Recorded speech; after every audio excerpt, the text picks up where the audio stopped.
Assalamualaikum warahmatullahi wabarakatuh. Perkenalkan, nama saya Nurma Anissa dari jurusan Pendidikan Agama Islam. Di sini saya akan membuat video untuk memenuhi ujian komprehensif untuk materi program studi dan materi kependidikan. Yang pertama yaitu materi program studi yang meliputi beberapa materi, yaitu yang pertama fikih.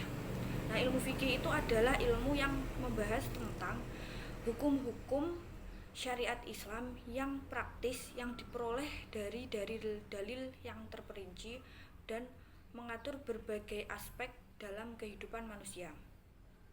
Ilmu fikih itu memiliki beberapa cabang utama yang meliputi fikih ibadah, fikih muamalah, fikih munakaha, fikih mawaris, fikih jinayah, dan fikih siasah. Penjelasan dari keenam cabang itu yaitu yang pertama ada fikih ibadah.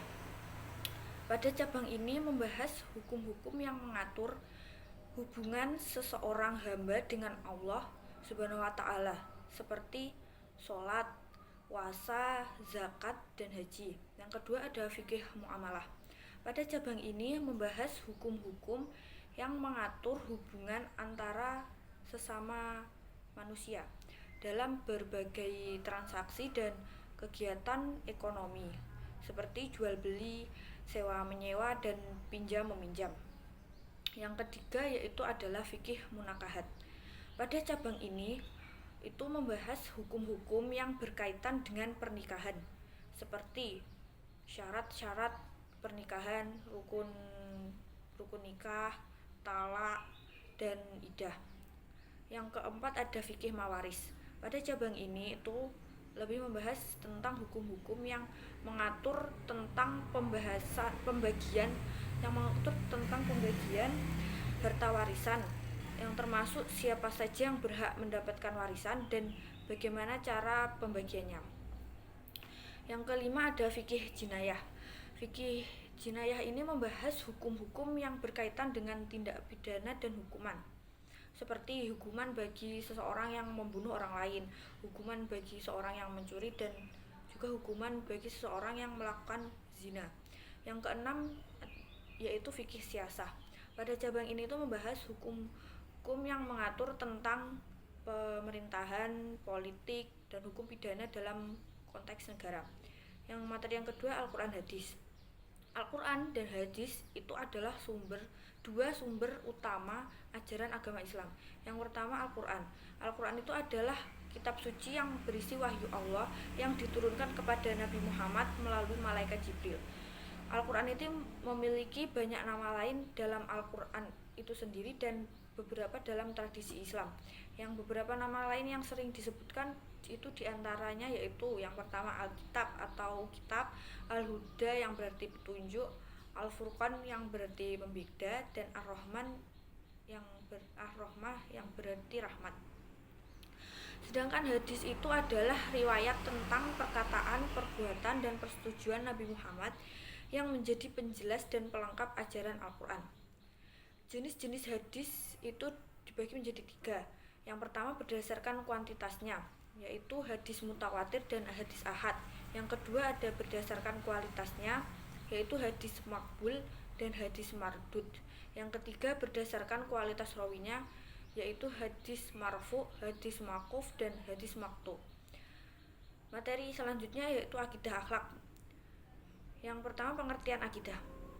Akidah itu secara bahasa itu berarti ikatan atau kepercayaan yang kuat dan pasti. Sedangkan secara istilah di dalam Islam, akidah itu adalah keyakinan yang teguh dan pasti tentang kebenaran ajaran agama Islam tanpa adanya keraguan sedikit pun. Akidah itu erat kaitannya dengan iman, yang berarti dalam ajaran agama Islam, iman itu berarti keyakinan yang tulus dan kuat di dalam hati, yang diikrarkan dengan lisan dan diamalkan dengan perbuatan. Rukun iman di dalam Islam itu ada 6 yang harus diyakini oleh setiap muslim. Yang pertama iman kepada Allah Subhanahu wa taala, yakni meyakini bahwa Allah itu ada, satu, dan memiliki sifat-sifat kesempurnaan. Yang kedua iman kepada malaikat, yaitu meyakini adanya malaikat dan tugas mereka sebagai utusan Allah di bumi. Yang ketiga, iman kepada kitab-kitab Allah, yaitu meyakini adanya kitab-kitab yang diturunkan oleh Allah kepada para nabi dan rasulnya. Yang keempat itu iman kepada rasul-rasul Allah, yaitu meyakini adanya nabi dan rasul sebagai utusan Allah yang harus menyampaikan ajaran agamanya. Yang kelima ada iman kepada hari akhir, yang meyakini adanya hari kiamat dan kebangkitan dari kubur. Yang keenam yaitu iman kepada qada dan qadar, yaitu meyakini bahwa segala sesuatu yang terjadi adalah sesuai dengan takdir Allah, baik itu yang baik maupun yang buruk. Selanjutnya adalah pengertian akhlak. Secara bahasa, akhlak itu berasal dari bahasa Arab yaitu khuluq, yang berarti budi pekerti, perangai atau tabiat. Nah, secara istilah, akhlak itu adalah sifat yang melekat dalam jiwa seseorang yang secara otomatis menghasilkan perbuatan tanpa perlu pemikiran dan pertimbangannya. Akhlak itu memiliki dua macam. Yang pertama, akhlak terpuji atau akhlakul karimah, yaitu perilaku dan tindakan yang baik sesuai dengan akal sehat dan ketentuan syariat Islam yang bersumber dari agama dan tradisi yang tidak bertentangan dengan agama Islam. Yang contohnya yaitu jujur, amanah, sabar, kasih sayang, dan lain-lain. Yang kedua ada akhlak tercela atau akhlakul masmumah, yaitu perilaku dan tindakan yang tidak baik dan tidak sesuai dengan syariat Islam. Contohnya yaitu dusta, pemarah, sombong, tamak, dan lain-lainnya. Materi yang keempat yaitu sejarah kebudayaan Islam. Sejarah kebudayaan Islam itu dimulai dari zaman pra-Islam atau zaman jahiliyah, yang merupakan periode sebelum kedatangan Islam di Arab, yang ditandai dengan banyaknya penyembahan berhala, kekerasan, peperangan antara suku, dan ketidakadilan sosial terhadap kaum lemah seperti budak dan perempuan. Periode ini berakhir dengan kedatangan Islam yang pada abad ke-7 Masehi yang membawa perubahan besar dan menghapuskan praktik-praktik jahiliyah. Selanjutnya itu ada pada zaman periode awal itu ketika Nabi Muhammad SAW itu dilahirkan di Mekah pada 12 Rabiul Awal tahun 571 Masehi dan menerima wahyu dari Allah Subhanahu wa taala melalui malaikat Jibril untuk mengajarkan ajaran Islam secara diam-diam kepada orang-orang terdekatnya terlebih dahulu. Kemudian beliau diperintahkan menyampaikan ajaran agama Islam secara terang-terangan kepada seluruh penduduk Mekah. Selanjutnya adalah periode hijrah ke Madinah. Nabi Muhammad dan pengikutnya pindah ke Madinah menandai dimulainya kalender Islam atau kalender Hijriah. Selanjutnya ada masa Khalifah Ar-Rasyidin. Khalifah yang pertama yaitu Abu Bakar As-Siddiq. Setelah Nabi Muhammad SAW wafat, Abu Bakar itu menjadi khalifah pertama dan mempertahankan kekuasaan melalui kampanye militer yang sukses. Selanjutnya khalifah yang kedua yaitu Khalifah Umar bin Khattab. Umar itu memperluas ajaran wilayah Islam hingga ke Syam, Mesir, dan Persia, serta memperbaiki administrasi negara. Khalifah yang ketiga yaitu Utsman bin Affan. Utsman bin Affan ini yang membukukan Al-Quran dan menstandarisasi Al-Quran serta memperluas wilayah Islam. Khalifah yang terakhir yaitu Ali bin Abi Thalib. Ali menjadi khalifah keempat serta memindahkan ibu kota ke Kufah di Irak. Selanjutnya ada dinasti-dinasti Islam. Yang pertama ada dinasti Umayyah. Dinasti Umayyah ini didirikan oleh Muawiyah bin Abi Sufyan yang beribu kota di Damaskus. Yang kedua ada dinasti Abbasiyah. Dinasti Abbasiyah ini menggantikan Umayyah dan mencapai puncak kejayaan atau masa keemasannya pada masa Khalifah Harun ar-Rasyid. Selanjutnya dinasti-dinasti lainnya. Terdapat beberapa dinasti-dinasti lain yang tercatat dalam sejarah kebudayaan Islam seperti dinasti Fatimiyah, dinasti Ayyubiyah, dan dinasti Mamluk yang berperan penting dalam sejarah kebudayaan Islam. Selanjutnya adalah masuknya Islam ke Indonesia. Masuknya Islam ke Indonesia itu dapat dijelaskan melalui beberapa teori, yaitu teori Gujarat. Yang pertama teori Gujarat yang memperkirakan Islam masuk melalui Gujarat atau India pada abad ke-13 Masehi. Teori yang kedua yaitu teori Persia yang menyatakan Islam itu masuk dari Persia pada abad ke-7 sampai 8 Masehi. Yang ketiga ada teori Mekah yang menyebutkan Islam berasal dari Mekah dan masuk ke Indonesia melalui perdagangan dan musafir pada abad ke-7 Masehi. Selanjutnya ada teori Arab yang menyatakan Islam masuk langsung dari Arab melalui perdagangan dan ulama pada abad ke-7 Masehi dengan proses penyebaran yang diperkirakan terjadi melalui jalur perdagangan dan pada jalur dakwah Islam. Yang materi yang kedua yaitu materi tentang kependidikan yang meliputi beberapa materi, yaitu yang pertama ada konsep dasar pendidikan Islam. Konsep dasar pendidikan Islam itu adalah pendekatan pendidikan dalam ajaran Islam dan nilai-nilai yang terkandung dalam Al-Quran dan Hadis. Konsep dasar pendidikan Islam itu ada 5, yaitu yang pertama tauhid, yang kedua akhlak, yang ketiga ilmu, yang keempat iman, dan yang terakhir adalah amal. Materi yang kedua yaitu perkembangan peserta didik. Aspek-aspek perkembangan peserta didik itu yang pertama adalah fisik, perubahan tubuh dan kemampuan motorik oleh peserta didik. Yang kedua kognitif, yaitu kemampuan berpikir, memori, dan pemecahan masalah. Yang ketiga ada emosional, yaitu peserta didik itu dapat mengenali, mengelola, dan mengungkapkan emosi. Yang keempat ada sosial, yakni interaksi dan hubungan peserta didik dengan lingkungan sekitarnya. Materi yang ketiga yaitu aliran pendidikan Islam. Yang pertama ada aliran agamis konservatif, di mana aliran ini itu menekankan pemahaman dan praktik keagamaan yang lebih kepada nilai-nilai tradisional dan ajaran yang telah lama ada. Yang kedua ada aliran religius rasional. Aliran ini menekankan pentingnya memahami ajaran agama secara mendalam sambil tetap menggunakan akal dan penalaran untuk memahami dan menjelaskan konsep-konsep agama. Yang ketiga aliran pragmatis instrumental, yaitu menekankan pada kegunaan dan hasil praktis sebagai kriteria kebenaran dan tujuan pendidikan. Materi selanjutnya ada teori belajar.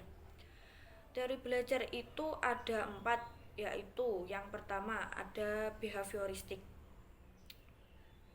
Di teori ini itu menekankan pada perubahan perilaku yang dapat diamati dan diukur.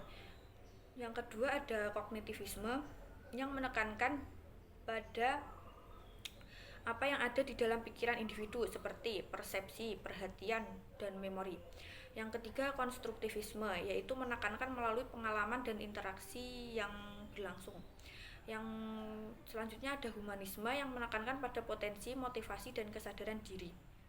Materi yang kelima yaitu model pembelajaran.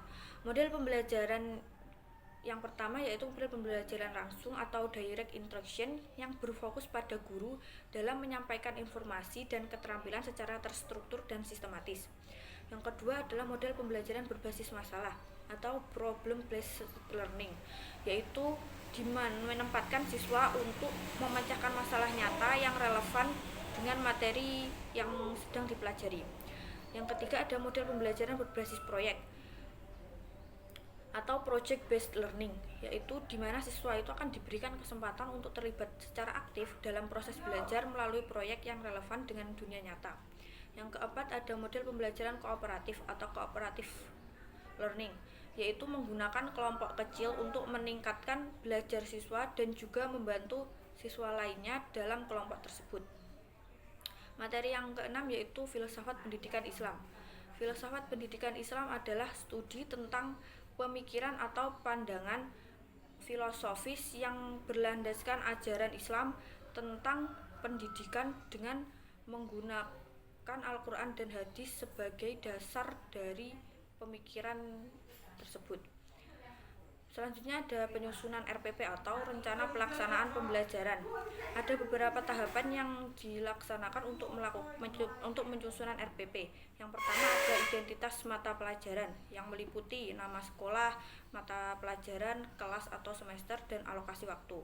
Yang kedua, menentukan standar kompetensi atau SK dan kompetensi dasar atau KD yang akan dicapai dalam pembelajaran. Selanjutnya ada indikator pencapaian kompetensi, yaitu menentukan indikator-indikator yang akan digunakan untuk mengukur pencapaian KD atau kompetensi dasar. Selanjutnya ada tujuan pembelajaran, yaitu merumuskan tujuan pembelajaran berdasarkan SK, KD, dan indikator. Selanjutnya menentukan materi pembelajaran, menentukan materi ajar yang relevan dengan tujuan pembelajaran sebelumnya. Selanjutnya ada proses kegiatan pembelajaran, yaitu merencanakan kegiatan atau proses pembelajaran yang mencakup kegiatan awal, kegiatan inti, dan kegiatan penutup menggunakan berbagai metode pembelajaran yang sesuai dengan materi dan tujuan yang telah ditetapkan sebelumnya. Selanjutnya penilaian, yaitu menentukan jenis dan instrumen penilaian yang akan digunakan untuk mengukur kompetensi atau pencapaian kompetensi. Selanjutnya ada sumber belajar, yaitu menentukan sumber belajar yang akan digunakan selama proses pembelajaran berlangsung. Selanjutnya alat dan media pembelajaran, yaitu menentukan alat dan media yang akan digunakan untuk mendukung kegiatan atau proses pembelajaran tersebut. Yang materi yang ke-8 yaitu evaluasi. Evaluasi itu ada 3. Yang pertama evaluasi formatif, yaitu evaluasi yang dilakukan selama proses pembelajaran berlangsung untuk melihat perkembangan peserta didik. Yang kedua ada evaluasi sumatif, yang ini dilakukan di akhir periode pembelajaran. Yang ketiga ada evaluasi diagnostik, yang digunakan untuk mengidentifikasi kelebihan dan kelemahan dari peserta didik. Materi yang ke-9 yaitu profesi keguruan, ada 4, yaitu yang pertama kemampuan pedagogik. Kemampuan pedagogik yaitu kemampuan guru dalam memahami karakteristik peserta didik. Yang kedua ada kemampuan kepribadian, yang mencakup kepribadian yang berakhlak mulia, arif, berwibawa, dan dapat menjadi teladan bagi peserta didiknya. Yang ketiga ada kemampuan sosial. Kemampuan sosial ini merupakan kemampuan guru dalam berkomunikasi dan berinteraksi secara efektif dengan peserta didik, sesama pendidik, orang tua, dan masyarakat sekitar. Yang terakhir ada kemampuan profesional, yaitu kemampuan seorang guru dalam penguasaan dari pelajaran secara luas dan mendalam, serta kemampuan mengimplementasikannya atau menerapkannya dalam proses pembelajaran. Nah, itu saja yang materi yang dapat saya sampaikan. Apabila ada kurang dan lebihnya saya mohon maaf. Wassalamualaikum warahmatullahi wabarakatuh.